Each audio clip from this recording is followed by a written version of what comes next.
Good morning, everyone. Well, for 5 weeks, this is our 6th week, we've been studying spiritual economics. Today I want to conclude a 5-week series. And you know, we've been giving out the review questions each week. And so today, in addition to the review questions, if you take out your bulletin, we provided something else. We provided an outline of where the church has sent our tithes for this year through the end of November. And I did this for a few reasons today. The first is that for people that are new in attending the church, I thought it was important that everyone realize that the church is absolutely committed to sending out a full 10% of everything we receive. Whether it's in an offering, whether it's in the mail, whether it's through PayPal, bookstore sales, everything, that we're committed to local, national, and global outreach. And I wanted everyone to see that we're also committed to tithing a full 10% of everything that comes in. And if you see where we've planted sort of our love, you know, including the Association of Unity Churches, the region, the sub-region, Unity Ministries, and then locally, Kids in Distress, the Jubilee Outreach Food Bank, Friends of Literacy. We send youth retreats when children are in need of scholarships. We help a local church with their Youth Vision campaign.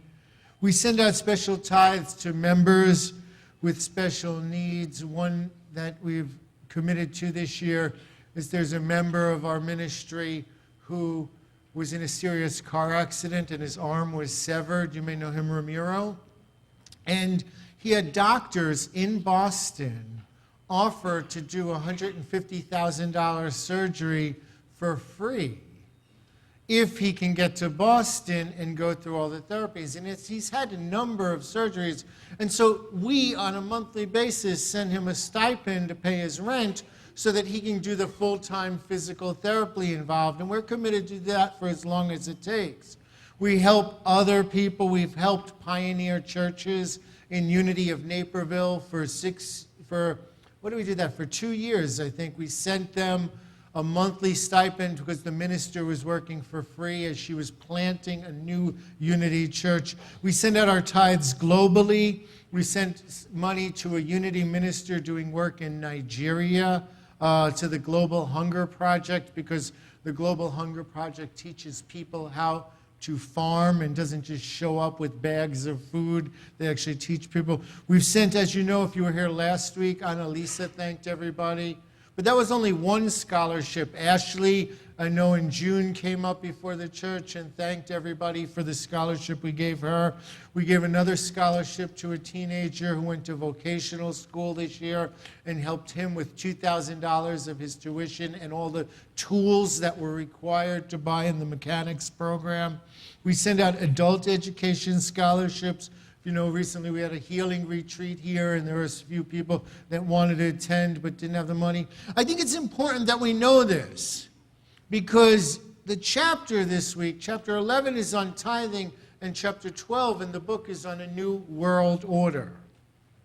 And we do this. I explain why we actually tithe in the handout if you want to read it. But we do this basically because there's a law of mind action at work here. First of all, we teach in this church that we think, we do, we live, and that we be. Whatever we want to create, ultimately, whatever the prayer in our mind is, whatever the goal, the desire is, we never achieve it until we think it, we do it, we act it, and we are it in our mind. And so when we look at the law of giving, the law of receiving, it's a law of giving and receiving. We know that the master teacher Jesus taught, give and it shall be given unto you. And I like to point out every December, I like to remind people, first of all, Jesus was not a Christian. Okay, he was Jewish. He was born Jewish. He had his little bris, I think 8 days after he was born, by a rabbi. He studied Jewish scriptures The 5 books of Moses, the Psalms, the Proverbs. His prophets were Isaiah and Elisha and Ezekiel and all the Jewish prophets. The night before he was crucified, he was at a Seder for Passover. You know, it was no Last Supper until 100 or 200 years after he died. And so the reason I share that is this teaching about giving and receiving, it's much more ancient. In fact, it's in every culture. It's in every society. The realization that we are blessed when we give. And so this principle that we're talking about today, give and it shall be given unto you. I want you to know it's applicable in all our life. It not only deals with money. It not only, deals with material things. If you're looking for love, give and be and think and do the love you are searching for. If you're visioning or praying for health, then be there for someone else. Stand with someone else. Go through experiences and think, live, and be a beacon of health for someone else. What I was realizing that, we've been going over all these practical ideas and all these principles for 5 weeks about spiritual economics. We talked about gratitude. We talked about consciousness. We talked about, abundant ideas. We talked about changing our mind. And I realized this week as I looked over some of, the DVDs that every principle we talked about goes well beyond money and spiritual economics. These same principles of gratitude and positive thinking and unity in our mind and harmony and affirming that which we seek to be true, they apply to our relationships. They apply to our health. They apply to our self-esteem. And they apply to the potential of success that is in every one of us. You see, all of these areas, relationships, self-esteem, health, money, love, they can't be any bigger than who we are inside. Everything we experience outside of ourselves is an effect. Effect with the letter E. It is not the cause of anything in our life. All the causes in our life are invisible. Trust me, there is an inner and an outer to every experience. In every moment of our life, there is a material, yet there is a mental condition. If you will, there is a spiritual and there is a physical. Everything has a spiritual identity. Every experience, every relationship, every financial issue, every challenge, every opportunity, there is spirit in that moment.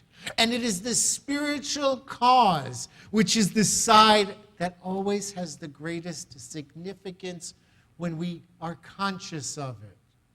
Far too often we're not aware. We forget the spiritual. We give the power to the effect, to the bill, to the challenge, to the layoff, to the money, to the diagnosis. We think about that as all power, and we forget that that's the effect and we are the cause. Our thoughts, our power lie inside of us. And so specifically as we conclude a 6-week series on finances, if there is a need for reform, form anew, form again. If there is a need to reform with finances, then the overriding theme I've shared and over and over again is to look to the Spirit, to look to God, to look to Christ, to look to a higher power, however you understand that part of you, that self that is greater than the physical. Because I realize the idea of money has been manipulated. The idea of obtaining money, needing money, wanting money, it has been manipulated, and there is a cure for this illness.